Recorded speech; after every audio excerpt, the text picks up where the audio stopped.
Hello friends, myself Aditya Singh. I welcome all of you to my YouTube channel Online Math Mentor. आज हम discuss करेंगे hydrodynamics के बारे में, ठीक है, जो कि फिजिक्स का एक ब्रांच होता है। सबसे पहले तो ये देखते हैं हाइड्रोडायनेमिक्स की डेफिनेशन क्या है, ठीक है। तो देखिए मैंने यहाँ लिख रखा है पहले से, थोड़ा टाइम को बचाने के लिए मैंने पहले लिख लिया। It is a branch of physics. ये क्या है? फिजिक्स का एक ब्रांच होता है जिसमें हम क्या करते हैं, that deals with motion of fluid, जिसमें हम फ्लूइड के मोशन का, फ्लूइड का जो मोशन होता है उसका डिस्कशन करते हैं।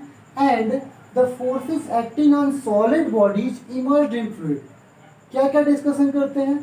फ्लूइड के मोशन के बारे में डिस्कशन करते हैं।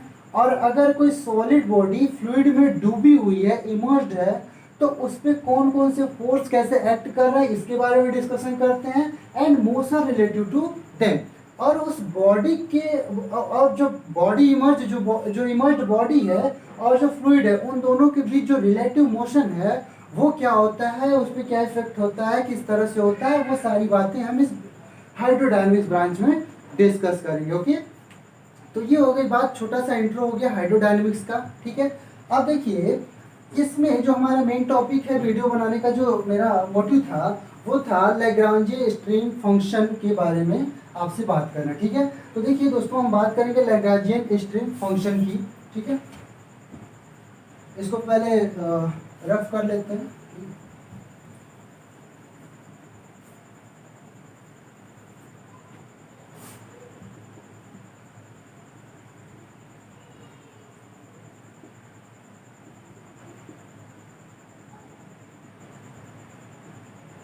देखिए ये हाइड्रोडायनेमिक्स है, बहुत इंपॉर्टेंट टॉपिक है, लैग्रांजियन स्ट्रिंग फंक्शन, ठीक है। तो सबसे पहले तो देखिए इसमें कुछ बातें आपको बेसिकली जाननी जरूरी हैं। सबसे पहले तो स्ट्रीम लाइंस क्या होती हैं ये आपको जानना होगा। टू डायमेंशनल मोशन क्या होता है फ्लूइड का, वो जानना होगा। फिर कुछ चीज़ें और हैं जो हम आपको बताने जा रहे हैं। देखिए सबसे पहले बात कर लें स्ट्रीम लाइन की। स्ट्रीम लाइन क्या होता है? तो देखिए स्ट्रीम लाइन एक ऐसा कर्व होता है ना कि जिसके किसी भी पॉइंट पे, सपोज ये पॉइंट मैंने लिया, इसके किसी भी पॉइंट पे जब हम एक टेंजेंट ड्रॉ करते हैं, ठीक है, स्ट्रीम लाइन एक ऐसा कर्व होता है जिसके किसी भी पॉइंट पे एक टेंजेंट ड्रॉ करने पे वो टेंजेंट क्या बताती है, उस पॉइंट पे जो पार्टिकल है उस पार्टिकल के मोशन के या वेलोसिटी के डायरेक्शन को बताती है, ठीक है। इस पे जितने भी पॉइंट्स होंगे हर पॉइंट पे हम एक टेंजेंट ड्रॉ कर सकते हैं, ठीक है। और वो जो टेंजेंट हम ड्रॉ करेंगे वो उस पॉइंट पे जो पार्टिकल सिचुएटेड है उस पार्टिकल की वेलोसिटी के डायरेक्शन को बताता है, ठीक है। तो अगर ऐसा कोई कर्व है तो ये कर्व हमारा क्या कहलाता है, स्ट्रीम लाइन कहलाता है, ठीक है दोस्तों। अब देखिए ये तो पहली बात मैंने करी स्ट्रीम लाइन की। फिर हम बात करेंगे two dimensional motion of fluid की, ठीक है। तो देखिए two dimensional motion of fluid में हम देखते हैं, एक फिगर हम ड्रॉ पहले करते हैं, ठीक है। कुछ इस तरह से है ये। सपोज कि ये एक्स एक्सिस है और ये आपका वाई एक्सिस है, ठीक है।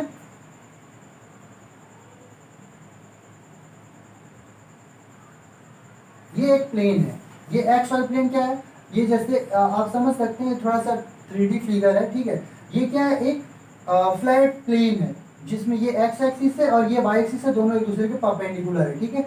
और ये क्या है, थीटा है। चलिए अब इसके आगे फिर हम इसी के पैरेलल में एक प्लेन और ड्रॉ करेंगे, ठीक है। इसी के पैरेलल में हम एक प्लेन और ड्रॉ करेंगे जो कि कुछ इस तरह से होगा।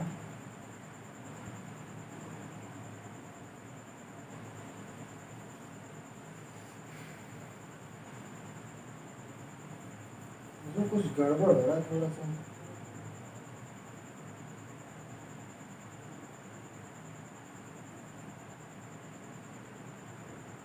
ठीक है, तो ये भी क्या है, ये एक्स डैश है और ये वाई डैश है और ये ओ डैश है और ये जो था हमारा ओरिजिनल वर्जिन था, ठीक है।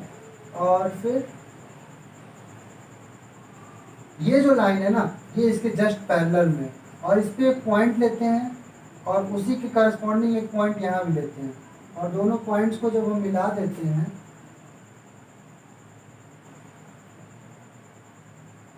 ठीक है। सपोज कि ये पॉइंट पी डैश है और ये पॉइंट हमारा पी है, ये थीटा थीटा दोनों का बराबर है, ठीक है। ये फिगर पता नहीं आप लोग विजुलाइज कर पा रहे हैं या नहीं कर पा रहे हैं, फिर भी मैं एक बार एक्सप्लेन करने की कोशिश कर रहा हूँ आपको, ठीक है।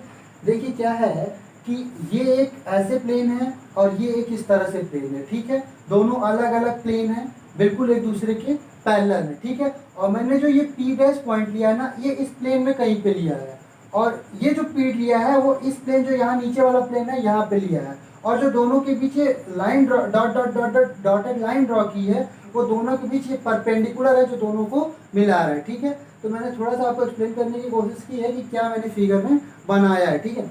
अब देखिए इसमें 2 डायमेंशनल मोशन फ्लूइड का तब होता है जब हर एक पार्टिकल का जो मोशन है वो क्या हो, इसको बोलते हैं फिक्स्ड प्लेन, ठीक है। ये जो नीचे वाला प्लेन है ये क्या होता है, फिक्स्ड प्लेन होता है। तो जो इसके हर एक पार्टिकल का जो मोशन है, जितने भी पार्टिकल इसमें हैं, ठीक है, उन सारे पार्टिकल का जो मोशन है ना वो इस फिक्स्ड प्लेन के पैरेलल में होना चाहिए, पहली कंडीशन। दूसरी कंडीशन ये है कि जो ये लाइन मैंने ड्रॉ करी है ना ये, ठीक है, तो इस पे जितने भी, मान लीजिए ये पी पार्टिकल है ना, ये पी डैश है, ये पी है, इन दोनों प्लेन्स के बीच में इनफाइनाइट मेनी प्लेन आ सकते हैं, ठीक है। जैसे मान लीजिए ये एक कॉपी है, ठीक है, जैसे मान लीजिए एक कॉपी है, ठीक है।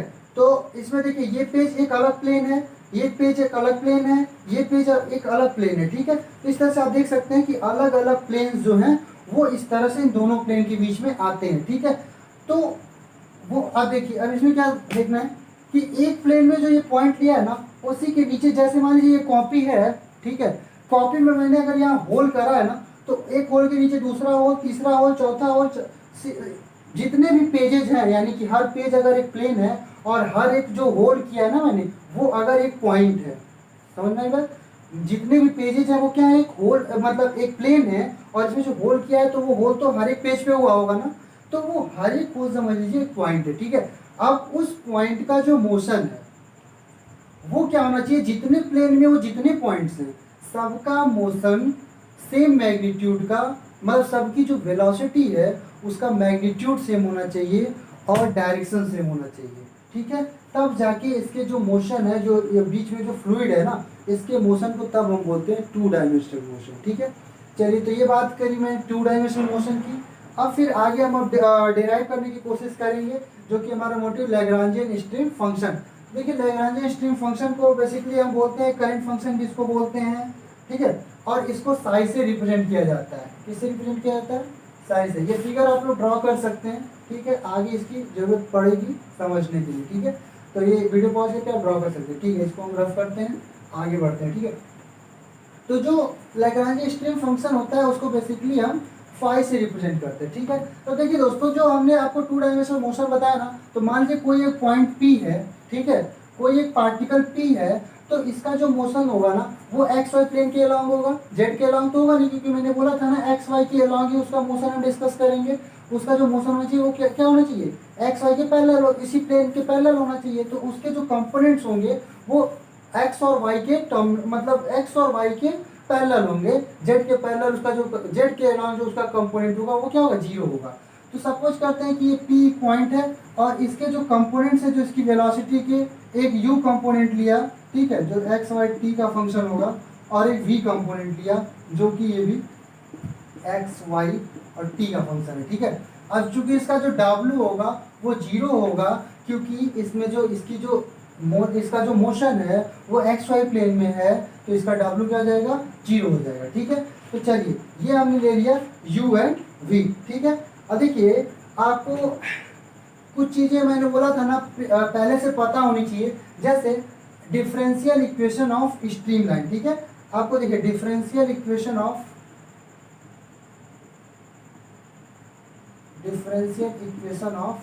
स्ट्रीम लाइन, ठीक है। तो differential equation of stream line क्या होता है, देखिए मैं लिख रहा हूँ यहाँ पे dx upon u equal to dy upon v। चूंकि ये जो मोशन है वो 2 डायमेंशन में है, तो u और v की बस हम बात करेंगे, ठीक है, इक्वल टू 0। इसको आप ऐसे भी लिख सकते हैं v dx minus u dy equal to 0। This is equation number 1, okay, this is equation number 1। अब देखिए इक्वेशन नंबर 1 को अगर आप ध्यान से देखें तो ये देखिए किस टाइप का इक्वेशन है, ये m d x plus n d y type का लग रहा है देखने से, ठीक है, plus n d y type का लग रहा है, ठीक है। अब देखिए जिसमें अगर आपको कंपेयर करें तो m जो है वो क्या है, v है, और जो n है वो माइनस u है, ठीक है। अब देखिए ये तो आप लोगों को जाना पहचाना ही लग रहा होगा, बीएससी में आप लोगों ने इसको पढ़ रखा है, डिफरेंशियल इक्वेशन की जो बुक थी उसमें दिया हुआ था, इस टाइप के डिफरेंशियल इक्वेशन आपने खूब ढेर सारे सॉल्व किए होंगे, ठीक है। तो चलिए एक तो ये हो गया। अब एक चीज़ हमको और पता होनी चाहिए, वो ये Euler's equation of continuity. Euler's equation of continuity क्या होता है, देखिए d rho upon d t plus rho, d rho upon d t plus rho delta q equal to zero, ठीक है। अब देखिए यहाँ पे रो क्या होती है, कंप्रेसिबिलिटी होती है फ्लूइड की, ठीक है। तो यहाँ पे हमको जो फ्लूइड लेना है वो कैसा लेना है, इनकम्प्रेसिबल फ्लूइड लेना है, ठीक है। तो इनकम्प्रेसिबल फ्लूइड अगर हम लेंगे तो उसके लिए क्या हो जाएगा, D rho upon d T क्या हो जाएगा, ये जीरो हो जाएगा। इनकम्प्रेसिबल फ्लूइड के लिए क्या होता है, ये D rho upon d T क्या हो जाता है, ये जीरो हो जाता है। तो बचेगा हमारा क्या, बचेगा rho delta q equal to zero, ठीक है। तो ये rho delta q equal to zero, ये इम्प्लॉय क्या करेगा, ये इम्प्लॉय करेगा delta q equal to zero, ठीक है। और delta q equal to zero अगर हो गया तो यहाँ से देखिए, अब चूंकि देखिए रो कांस्टेंट है ना, तो रो कांस्टेंट है तो ये जीरो हो नहीं सकता, तो डेल्टा क्यू ही जीरो होगा, ठीक है। तो अब आगे इसको delta q equal to zero को हम लिख सकते हैं del u upon del x plus del v upon del y, ठीक है, और प्लस डेल डब्ल्यू upon del z equal to zero, ये लिख सकते हैं, ठीक है। अब देखिए डेल जेड अपॉन डेल डब्ल्यू अपॉन डेल जेड क्या हो जाएगा, जीरो हो जाएगा, क्योंकि डब्ल्यू जीरो है, तो डेल डेल जेड ऑफ डब्ल्यू क्या हो जाएगा, जीरो हो जाएगा। तो ये टर्म आपका जीरो हो जाएगा, बचेगा क्या यहाँ पे, del u upon del x plus del v upon del y equal to zero, ठीक है। तो ये आपका हो गया। अब इसको आप ऐसे भी लिख सकते हैं, देखिए हाँ, थोड़ा सा यहाँ पे हम वापस आते हैं, इसको रफ करते हैं, ठीक है।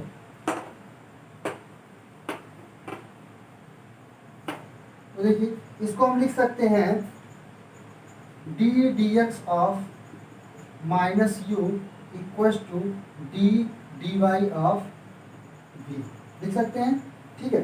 तो ये आपका हो जाता है del M upon del x equal to del N upon del y, ठीक है। यहाँ पे हमने यहाँ पे रफ कर दिया, ठीक है। यहाँ पे भी को एन लिया था और यू माइनस यू को क्या लिया था, एम लिया था, तो ये del M upon del X और del N upon del Y हो गया।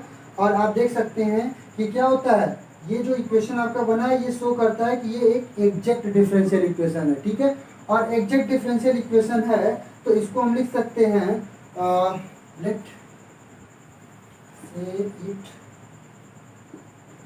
इट डी साई, ठीक है। तो अगर इसको हम डी साई लिखते हैं तो ये हो जाएगा d psi equal to v d x minus u d y, v d x minus u d y, ठीक है। तो ये यहाँ से हो गया एग्जैक्ट डिफरेंशियल इक्वेशन से, ये हमने लिख दिया, ठीक है। D psi equal to v d x minus u d y, ठीक है। अब ये तो यहाँ से आ गया। अब देखिए हम जानते हैं टोटल डिफरेंशियल इक्वेशन के कॉन्सेप्ट से को यूज करेंगे यहाँ पे, ठीक है। तो टोटल डिफरेंशियल इक्वेशन का जो कॉन्सेप्ट होता है वो क्या कहता है कि डी साई इक्वल टू, ठीक है, del psi upon del x into d x plus del psi upon del y into d y, ठीक है। ये कहाँ से हमने लिखा है, टोटल डिफरेंशिएशन के कॉन्सेप्ट से, ठीक है। तो अब देखिए इसको और इसको कंपेयर करते हैं। सपोज पीछे इक्वेशन नंबर 1 मैंने माना था, ये इक्वेशन नंबर 2 हो गया, ये इक्वेशन नंबर 3 हो गया, ठीक है। अब 2 और 3 को अगर हम कंपेयर करें तो देखिए u इक्वल टू हमको मिल जाएगा minus del psi upon del y और v इक्वल टू मिल जाएगा del psi upon del x, ठीक है।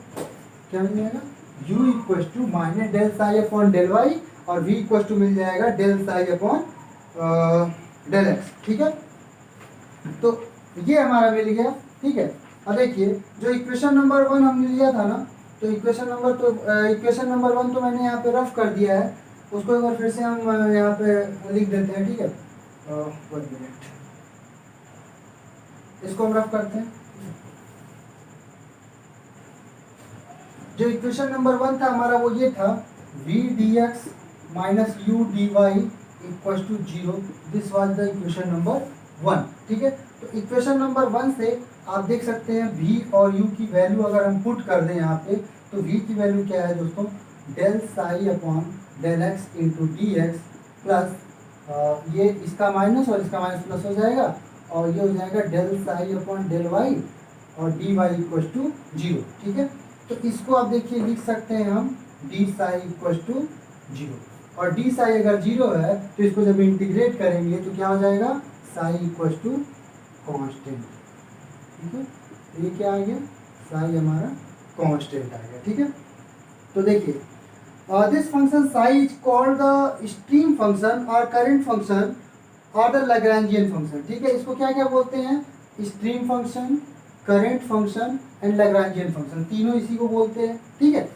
चलिए, this function prove that the stream function is constant along the stream line.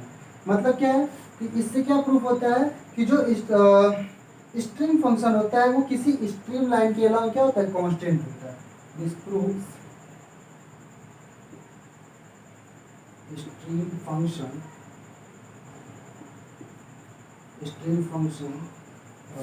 will be constant along stream line, ठीक है। तो इसको आप नोट कर सकते हैं, ठीक है। आप एक बार इसको नोट कर लीजिए, फिर हम एक बार इसको दोबारा रिवाइज करते हैं, ताकि आपको अगर एग्जामिनेशन के पॉइंट ऑफ व्यू से इसको प्रिपेयर करना हो तो आप इसको कैसे आसानी से प्रिपेयर कर सकते हैं वो मैं आपको बताऊंगा, ठीक है। चलिए, तो इसको पॉज करके आप आराम से इसको नोट डाउन कर सकते हैं, ठीक है। चलिए, अब देखिए एक बार फिर से हम पूरा रिमाइंड करते हैं आपको। लैग्रेंजियन स्ट्रीम फंक्शन में सबसे पहले तो आपको 2 डायमेंशनल मोशन पता होना चाहिए। 2 डायमेंशनल मोशन पता होगा तो आप 2 पॉइंट लेंगे, एक लेंगे u जो एक्स वाई टी टाइप का होगा, और एक लेंगे v, ये भी एक्स वाई टी टाइप का होगा, u भी ले लिया, ठीक है। उसके बाद आपको क्या पता होना चाहिए, उसके बाद आपको पता होना चाहिए differential equation of stream line. Differential equation of stream line पहला पॉइंट आपको पता होना चाहिए, ठीक है। Differential equation of stream line, ये आपको पता होना चाहिए। और ये देखिए क्या होता है, ठीक है, ये होता है d x upon u equal to d y upon v equal to 0। ये आपको पहला पॉइंट पता होना चाहिए। दूसरा पॉइंट मैंने क्या बताया, दूसरा पॉइंट आपको पता होना चाहिए यूलर्स इक्वेशन ऑफ कॉन्टिन्यूटी, ठीक है। यूलर्स इक्वेशन ऑफ कॉन्टिन्यूटी यानी कि क्या पता होना चाहिए इसमें, देखिए d rho upon d t plus rho delta q equal to 0। ये दूसरा पॉइंट पता होना चाहिए आपको। तीसरा थोड़ा बहुत आपको पता होना चाहिए differential equation of exact form, मतलब डिफरेंशियल इक्वेशन का जो एग्जैक्ट फॉर्म जो कि आप प्रीवियस बीएससी में पढ़ चुके हैं, ठीक है। और उसके बाद आपको टोटल डिफरेंशियल पता होना चाहिए। टोटल डिफरेंशिएशन क्या होता है, तो टोटल डिफरेंशिएशन आपने पढ़ा होगा डीएक्स का, जैसे मान लीजिए यहाँ पे डी साई इक्वल टू था, तो del psi upon del x into d x plus del psi, ये होता है टोटल डिफरेंशिएशन, ठीक है, किसी फंक्शन का, ठीक। तो ये बात पता होनी चाहिए, बस इतने से आपका काम चल जाएगा, ठीक है। तो ये 3 बातें आपको माइंड में रखनी है। देखिए सबसे पहले यहाँ आपको मतलब ये 3 पॉइंट आपको माइंड में रखने हैं इस लैग्रांज स्ट्रीम फंक्शन को डिराइव करने के लिए, प्रूफ करने के लिए, ठीक है। चलिए, ठीक है, थैंक यू। अगर इसमें आपको कोई दिक्कत हो तो आप कमेंट कर सकते हैं, ठीक है। अगर आपको लगता है मुझे कहीं से इस पर कुछ और इम्प्रूव करना चाहिए तो उसके लिए भी आप हमको सजेस्ट कर सकते हैं। I always welcome your suggestions, ठीक है। तो बाकी के पार्ट हम नेक्स्ट वीडियो में करते हैं, ठीक है।